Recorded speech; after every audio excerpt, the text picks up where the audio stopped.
샬롬. 지난 한 주 동안도 평안하셨습니까? 이제 오늘 우리가 다시 믿음으로 산다는 것은 무엇을 말하는가? 6번째 시간을 맞이했습니다. 믿음으로 산다는 것은 물론 사람마다 정의하기 나름이지만 저는 오늘 믿음으로 산다는 것은 무엇인가? 믿음으로 산다는 것은 내 인생을 주께 맡기는 것이다. 내 인생을 주께 드리는 것이다. 헌신하는 것이다. 이 말씀을 이 시간 함께 드리려고 합니다. 자, 믿음으로 산다는 것은 무엇인가?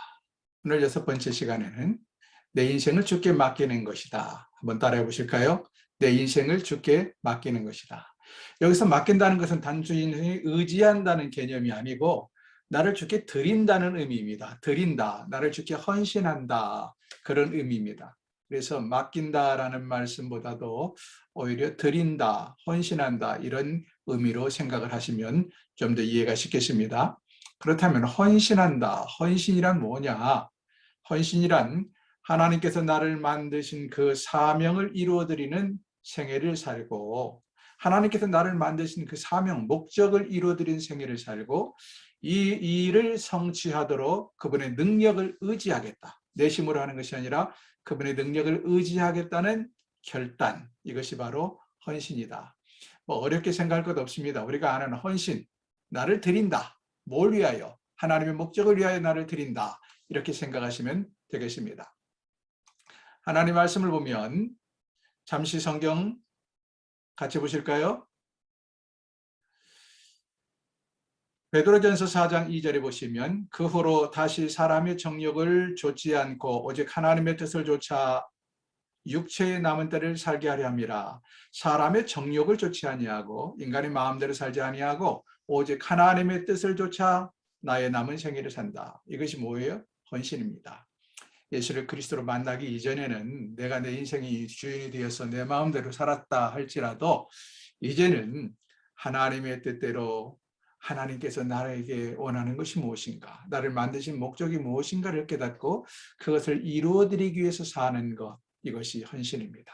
그래서 베드로전서 4장 2절은 이제 이후로는 다시는 사람의 정욕, 내 욕심을 좇아 살지 아니하고 오직 하나님의 뜻을 좇아서 나의 남은 생애를 살게 하려 함이라 말씀하십니다. 로마서 6장 16절도 한번 볼까요? 교재 보시면 너희 지체를 불의의 병기로 주에게 드리지 말고, 하지 말아야 할 것이 뭡니까?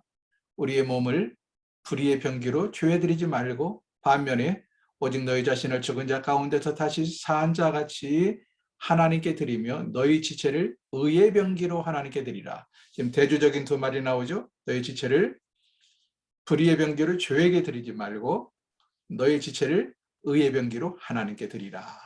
이것이 바로 헌신이고 우리의 남은 생애입니다. 여러분, 왜 노름이 죄인지, 왜 마약을 가까이 하는 것이 죄인지 아시겠죠? 육체의 정욕을 쫓아 살지 아니하고 불의를 쫓아 살지 아니하고 나의 지체를 의의 병기로 드리기 위해서입니다. 그러므로 고린도후서는 이제는 내가 산 것이 아니요 내 안에 그리스도께서 사셨으니 라고 말씀하시지 않습니까? 자, 그럼 좀 더 구체적으로 이제 몇 가지를 살펴보겠습니다. 첫 번째는 왜 나의 삶을 주께 드려야 하는가? 왜 나의 삶을 주께 드려야 하는가부터 몇 가지를 살펴볼까요? 첫째는 하나님께서 특별한 목적을 가지고 나를 만드셨기 때문이다.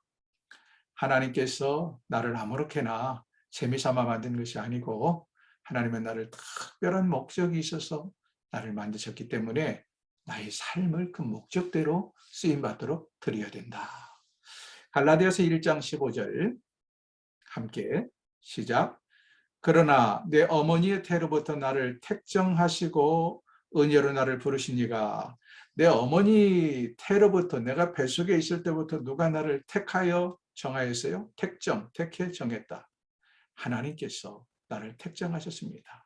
리빙 바이블역으로 읽으면 내가 태어나기 전부터 하나님께서 나를 그분의 것이 되게 하시려고 선택하고 부르셨다라고 말씀하세요. 여러분, 우리는 무슨 불행의 산물도 아니고요, 우연히 남녀 청춘이 만나서 만들어진 그런 산물이 아닙니다. 하나님이 특별한 섭리 속에서 어머니 뱃속에서 나를 지으셨고 그 섭리를 이루기를 원하신다. 그래서 나는 나의 삶을 하나님께 드려야 한다 하는 말입니다. 두 번째는 하나님께서는 내게 최선이 무엇인지를 알고 계시기 때문입니다. 나는 사실 내 인생을 잘 몰라요. 무엇이 최선인지도 잘 모르고. 그러나 하나님은 내 인생 전체를 통해서 볼 때 내가 그 순간순간 무엇이 어떻게 하는 것이 최선인지를 우리 하나님은 아십니다. 예레미야 29장 11절을 한번 볼까요? 시작. 나 여호와가 말하노라 너희를 향한 나의 생각은 내가 아나니 그것은 어떤 거예요? 재앙이 아니라 평안이라. 너희 장래에 소망을 주리하는 생각이라. 우리 주님께서 나를 향한 생각이 뭡니까? 내가 잘못되고 안 되고 그릇되고 엎어지고 이것이 아니라 내가 잘 되기를 원하셔요. 재앙이 아니요 곧 평안이라. 여러분 피근한 예를 들어볼까요? 좋은 예는 아닌데 어린 아이들은 엄마의 그 깊은 사랑과 엄마의 깊은 뜻을 잘 모릅니다. 그래서 쉽게 엄마에게 불평하고 원망을 하죠. 예를 들어서 엄마가 아이스크림을 많이 못 먹게 하면 아이는 짜증을 내고 울고 보채입니다. 그러나 왜 엄마가 아이에게 아이스크림을 많이 먹지 못하게 할까요? 첫째는 배가 아플까 봐 배탈이 나서, 둘째는 단 걸 많이 먹어서 이빨이 썩을까 봐, 뭐 등등 여러 가지 이유가 있잖아요.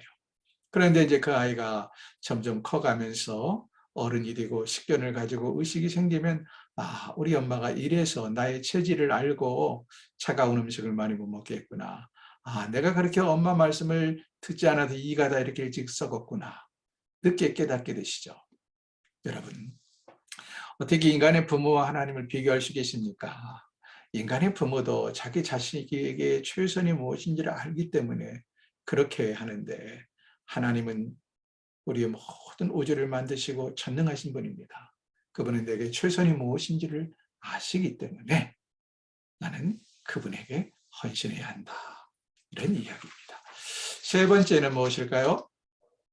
하나님께서 날 구원하신 은혜를 갚을 길이 없기 때문입니다. 하나님께서 나를 억만 죄악 가운데서 구원하신 은혜를 갚을 길이 없기 때문에 갚을 수 있는 길이 뭐냐? 몸밖에 드릴 것 없어 이 몸 드립니다. 이 몸을 드리는 게 뭐예요? 헌신이에요. 왜 헌신해야 되는가? 왜 하나님께 나를 드려야 되는가? 하나님께서 나를 구원하시는 은혜를 갚을 길이 없기 때문이다. 시편 116편 12절을 보십시오. 다 함께 시작. 여호와께서 내게 주신 모든 은혜를 무엇으로 보답할꼬? 여러분 우리가 무엇으로 이 은혜를 보답하겠습니까? 과거에 어느 언제인가 그 아프리카 선교사님 간증을 통해서 들은 적이 있는데요. 이 선교사님께서 사자에게 물려서 아주 크게 중상을 입고 죽어가는 아프리카 원주민을 구원을 했답니다. 구원을 해서 집에 데리고 가서 정성껏 간호를 하고 약을 발라주고 치료를 해서 회복이 되었어요. 이 원주민이 아프리카 원주민이 집으로 돌아갔는데 3개월 후에 다시 찾아왔어요. 이 선교사님을. 근데 혼자 온 것이 아니라 자기의 가족들을 다 데리고 심지어는 자기의 모든 우양, 짐승 등 가축들을 다 데리고 선교사님을 찾아와서 무릎을 꿇더랍니다. 그러면서 알아본 즉 자기 종족들은 목숨을 구원해준 그 생명의 은인에게 종이 되는 거랍니다. 그래서 우리를 종으로 받아주세요. 우리는 이제 주인으로 섬기겠습니다 하면서 와서 넙죽 절하고 무릎을 꿇었더라 하는 이야기입니다. 여러분, 하나님께서 우리를 구원하셨어요. 아프리카 원주민은 자기의 몸을 구원해 주신, 건져 주시고 살려 주신 이 선교사의 은혜를 잊지 못해서 나를 종으로 써 주시옵소서 하고 가족들을 데리고 오는데 우리를 억만 죄악 가운데서 건져 주신 하나님의 은혜를 우리가 무엇으로 갚을 수 있겠습니까? 나 자신을 드리는 길밖에는 없습니다. 네 번째로는 하나님께서 나의 헌신에 대한 보상을 약속하시기 때문입니다.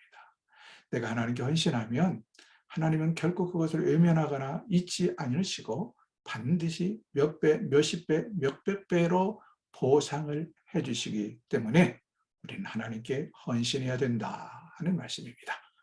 성경 빌립보서 3장 13절 14절. 잠언 3장 6절입니다. 제가 잘못 봤습니다. 잠언 3장 6절. 리빙 바이블역을 한번 읽어보겠습니다. 시작. 내가 무슨 일을 하든지 하나님을 첫 번째로 모셔라. 그리하면 그가 내 길을 지도해 주시며 너의 모든 노력에 대해서 무엇으로? 성공의 면류관을 씌울 것이라. 우리가 하나님을 우리 인생의 첫 번째 자리에 모신다는 것은 하나님을 전적으로 의지하고 헌신하고 순종한다는 것이죠. 그리할 때 하나님께서 나의 모든 노력에 대해서 어떻게 해요? 성공의 면류관을 씌워주십니다. 여러분, 운동선수나 또는 무슨 그 예체능계 하시는 분들 보십시오. 그렇게 힘이 들고 어려워도 열심히 뛰고 열심히 운동하는 이유가 무엇입니까? 그렇게 하면 보상이 따르기 때문입니다. 피눈물 나는 훈련 끝에 보상이 따르기 때문이다. 우리가 하나님께 대해서 헌신하는 것 결코 헛수고가 아닙니다. 어쩌면 이 땅에서 보상을 받지 못하는 경우도 있겠지요. 그런 경우도 많이 있습니다. 이 땅에서 잠시 있는 동안에 보상을 받지 못한다면 영원한 천국에서 영원히 살아가는 동안에 하나님은 반드시 저와 여러분에게 보상을 해줄 것을 믿습니다. 자, 그 다음 크게 두 번째로, 그렇다면 무엇이 나의 결단을 방해하는가? 내가 하나님께 드리고 나를 헌신하는 것을 나에게 이렇게 결단을 내려야 되겠는데 무엇이 나의 결단을 방해하는가? 세 가지를 살펴보겠습니다. 우리가 망설이는 이유, 결심을 하고 결단을 내리지 못하는 이유가 무엇이냐? 첫 번째는 근시안적 가치다. 근시적 가치. 썩어 없어질 이 세상에 있는 잠시 잠깐 있다 사라질 것들에 대해서 너무 집착하기 때문에, 이 땅 것에 대해서 욕심을 부리기 때문에 더 넓고 더 근본적인 하나님의 세계를 보지 못하고 하나님께 헌신하지 못한다 하는 것입니다. 마가복음 4장 19절 보면 이런 말씀이 있죠. 세상의 모든 염려와 재리의 유혹과 기타 욕심이 들어와서 말씀을 막아 결실치 못하게 되는 자예요. 자, 앞서 분명히 왜 우리가 헌신해야 되는가 네 가지로 말씀을 드렸는데도 지금 망설이는 이유가 뭐냐? 여전히 세상의 염려, 재리에 대한 유혹, 그리고 기타 욕심들이 우리 마음에 들어와서 조금 전에 들은 이 네 가지의 말씀을 뿌리 내리지 못하도록 막기 때문이다. 여러분 한번 생각해 보십시오. 지금 나의 최대의 관심이 무엇입니까? 그것들이 정말로 영원한 가치가 있는 것인가요? 아니면 이 땅 살아가면서 잠깐 누리는 것인가요? 어떤 것은 사실 이 세상 살아가는 동안에 70, 80, 90, 이 세상 살아가는 동안에도 지속되는 것이 아니라 그저 한 10년, 20년 만에 사라질 것들, 그런 근시적 가치에 너무 집착하고 그때 그에 대한 욕심 때문에 세상에 건강도 잃고 평안도 잃고 주에 대한 헌신을 못하는 사람들이 많이 있습니다.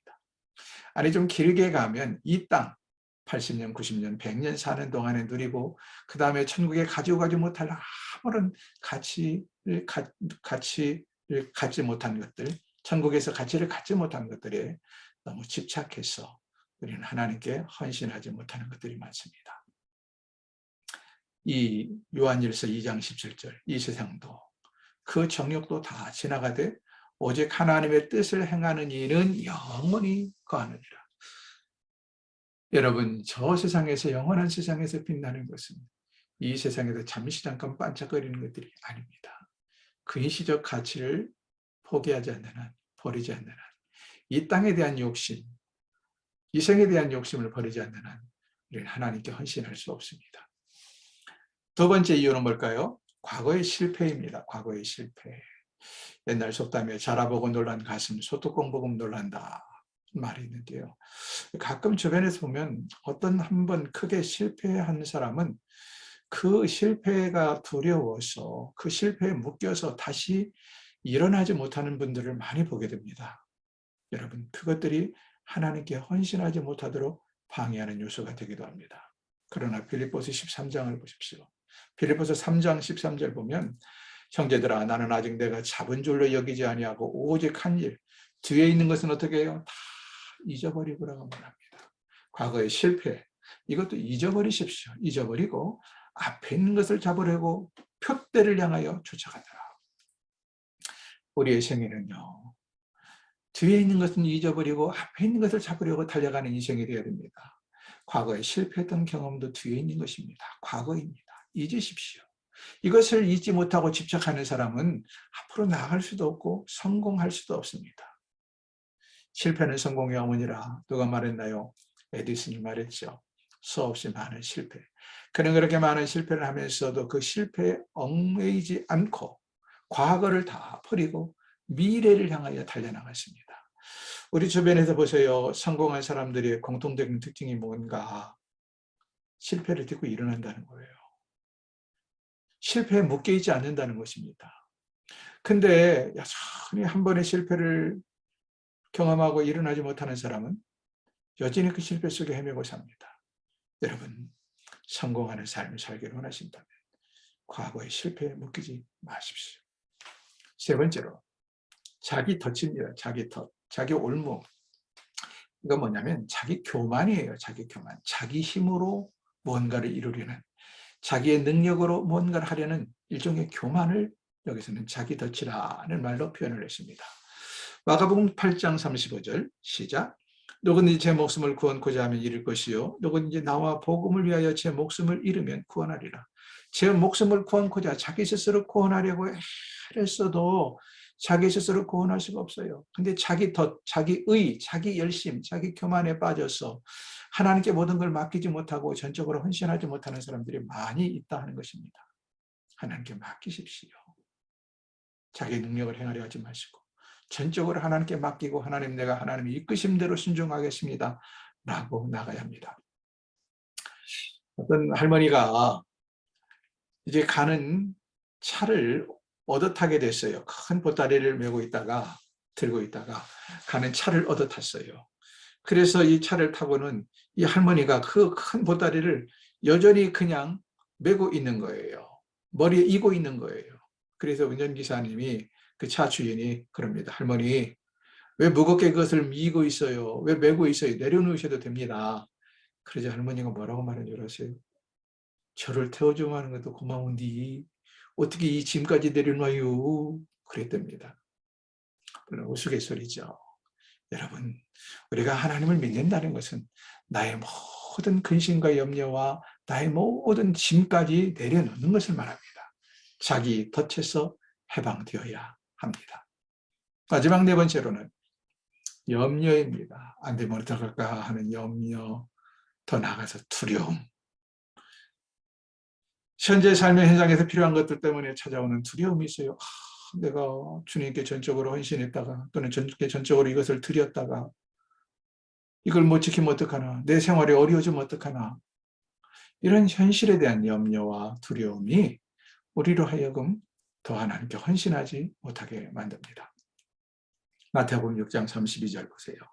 이는 다 이방인이 구하는 것이라. 너희 천부께서 이 모든 것이 너에게 있어야 할 줄을 아시느니라. 여러분, 우리가 주님께 헌신한다고 해서 우리 주님이 우리 생일을 외면하지 않아요. 우리에게도 필요한 물질이 있고 건강이 있고 시간이 있고 자녀가 있고 해야 될 일이 있다는 거 다 아십니다. 절대로 하나님께서 여러분 모든 것을 다 포기하라고 요구하지는 않으세요. 오히려 이 모든 것을 주께 맡기라고 말합니다. 맡기라. 너희 천국에서 이 모든 것이 너에게 있어야 할 줄 아시느니라. 그러므로 먼저 그의 나라와 그를 구하라. 그리하면 이 땅 살면서 필요한 모든 것들을 더하여 주시리라. 한번 믿고 맡겨보시지요. 한번 믿고 주님께 투자해 보십시오. 헌신해 보십시오. 되는지 안 되는지. 안 되면 그때 우리 주님께 손해배상 청구하시면 어떨까요? 자, 정리해 볼까요? 무엇이 나의 결단을, 내가 정말 하나님께 헌신해야 되겠다고 결단을 내려야 되는데 결단을 방해하는가? 첫 번째는 뭡니까? 근시적 가치. 두 번째는 과거의 실패. 세 번째는 자기 덫. 네 번째는 염려. 자, 그렇다면 마지막 큰 항목으로 어떻게 그리스도께 전적으로 헌신할 수 있을까요? 어떻게 하면 그리스도께 전적으로 헌신할 수 있을까? 세 가지를 말씀드리겠습니다. 첫 번째는 대가를 계산하라. 대가를 계산하라. 써놓으시죠? 대가를 계산하라니까 인간적으로 따지고 재보고 하라는 의미가 아닙니다. 그런 의미가 아니라 헌신을 위해서 치러야 될 대가를 생각해 보아라 하는 것입니다. 그 말은 헌신을 위해서는 반드시 희생의 대가가 따른다. 뭔가를 내가 포기하고 희생해야 된다라는 것을 의미합니다. 그래서 누가복음 14장 27절은 이렇게 말하죠. 다 함께. 누구든지 자기 십자가를 지고 나를 좇지 않는 자도 능히 나의 제자가 되지 못하리라. 여러분, 주님의 제자가 되기를 원하는 사람은 어떤 대가를 치러야 됩니까? 자기 십자가를 져야 합니다. 자기 십자가를 지지 않냐고는 주님의 제자가 될 수 없다라고 말씀하십니다. 그것이 바로 대가예요. 치러야 될 대가. 그 다음 구절 28절은 또 이렇게 말씀하시죠. 너희 중에 누가 망대를 세우고자 할진대 자기의 가진 것이 준공하기까지 족할는지 먼저 앉아 그 비용을 계산하지 않겠느냐. 예, 망대, 볼 망대를 세우는데 얼마나 돈이 들어가는지, 얼마나 흙이, 얼마나 세멘트가, 얼마나 자갈이 들어가는지를 계산하고 오지 않겠느냐. 우리가 하나님께 헌신하는 삶을 살기 위해서는 내가 하나님께 이 헌신의 삶을 드리기 위해서는 무엇을 얼마나 포기해야 되고 얼마나 하나님께 전적으로 드려야 되는지, 내 시간을, 내 물질을, 내 젊음을, 내 건강을, 내 재능을 어떻게 드려야 되는지 대가를 계산해 보아라. 두 번째는 몸을 드려라. 기록하시죠? 몸을 드려라. 고린도후서 8장 5절 보면 마게도니아 교인들에 대해 헌금하는 태도를 칭찬하고 있는데요. 고린도후서 8장 5절. 마게도니아 교인들의 헌금하는 모습을 보면 뭐라고 말씀하시냐면 저희가 먼저 자기 자신을 주께 드리고 라고 말합니다. 자기 자신을 주께 드린다. 여러분, 내 몸을 주께 드린다는 것은 내 몸을 드리는데 그 기타 무엇을 못 드리겠어요? 내 몸보다, 내 목숨보다 소중한 것이 무엇이 있죠? 그러므로 먼저 내 몸을 드리십시오. 몸을. 로마서 12장 1절. 그러므로 형제들아 내가 하나님의 모든 자비하심으로 너희를 권하노니 너희 몸을 하나님이 기뻐하시는 거룩한 산제사로 드리라. 무슨 물질 몇 분 드리는 거 또는 나의 시간 몇 분 드리는 거 이걸로 생색내리 하지 마십시오. 그러니까 나 자신을 하나님께 드리지 않으면 내가 무언가를 다른 때보다 좀 더 드리면 괜히 생색내고 싶고 뭔가 큰 거 한 것처럼 우쭐대고 남에게 자랑하고 싶어져요. 평소보다 헌금을 많이 했다든가 평소보다 봉사를 많이 했다든가 그러면 괜히 나를 사람들이 알아주기를 원하고 알아주지 아니할 때 괜히 삐치고 속이 상하는 거예요. 그러나 나 자신을 먼저 하나님께 드리면 그 밖의 것들에 대해서 자랑할 것도 없고 그렇게 내세울 것이 없게 됩니다. 몸을 드려라. 마지막 세 번째로는 오늘 시작하라. 오늘 시작하라. 기록하시죠? 오늘 시작하라. 미루지 말라 하는 거예요. 미루지 말라. 여호수아 24장 15절 한번 볼까요? 만일 여호와를 섬기는 것이 너희에게 좋지 않게 보이거든 너희 열조가 강저편에서 섬기던 신이든지 혹 너희의 거하는 땅 아모리 사람이 신이든지 너희 섬길 자를 언제 택하라? 오늘 당장 택하라. 너희가 누구를 택하든지 오직 나와 내 집은 여호와를 섬기겠노라 하는 여호수아의 고별 설교입니다. 오늘 결정해라. 오늘 결정해라. 사단이 우리를 향한 하나의 유혹이 있다면 에이 다음에 좀 더 생각해보고 해. 내일에도 늦지 않아. 이 다음에 하라고 자꾸 우리가 헌신하는 것을 사단은 미루게 합니다. 그런데 여러분 오늘 결단을 내리지 못하고 내일까지 미루면 그건 사탄에게 한 발 양보한 겁니다. 내일 되면 나의 오늘의 결심이 흐트러져요. 괜히 인간적인 욕심이 생기고 미련이 남습니다. 쇠골도 단김에 빼라는 말이 있는데 오늘 내가 뭘 주님께 헌신해야 되는가 뭘 드려야 되는가를 오늘 결단하십시오. 기회라는 놈은 그러잖아요. 두 꼭지가 없다고. 항상 주님께 헌신할 수 있는 기회가 있는 것은 아닙니다. 정리해 볼까요? 무엇이 어떻게 하면 그리스도께 전적으로 헌신할 수 있는가? 첫 번째 뭐예요? 대가를 계산하라. 두 번째 몸을 드려라. 세 번째 오늘 시작하라. 사랑하는 여러분, 믿음으로 산다는 것은 나를 하나님께 드리는 것입니다. 나를 하나님께 맡기는 것입니다. 그래서 맡긴다는 것은 단순히 의지하는 것을 말하는 것이 아니라 드린다, 헌신한다는 것을 말씀드린다 말했습니다. 믿음으로 한번 우리 인생을 살아보면 어떨까요? 이걸 무모한 투자라고 생각을 하십니까? 정말 하나님의 그 말씀을 믿는다면 하나님께서 분명히 우리에게 약속을 하시잖아요. 100배, 60배, 30배. 이 땅에서 드린 것들, 저 세상에서 영원히 빛나는 것들로 우리 하나님 약속하셨습니다. 진정 보람 있고 의미 있는 인생을 한번 살아보시면 어떻겠습니까? 우리 오늘은 특별히 주님, 내가 여기 있사오니 나를 써 주옵소서. 주님, 나를 들어 쓰시옵소서. 이런 헌신의 결단이 여러분 모두에게 있기를 주 이름으로 축원합니다. 수고하셨습니다. 오늘 여기까지 하겠습니다.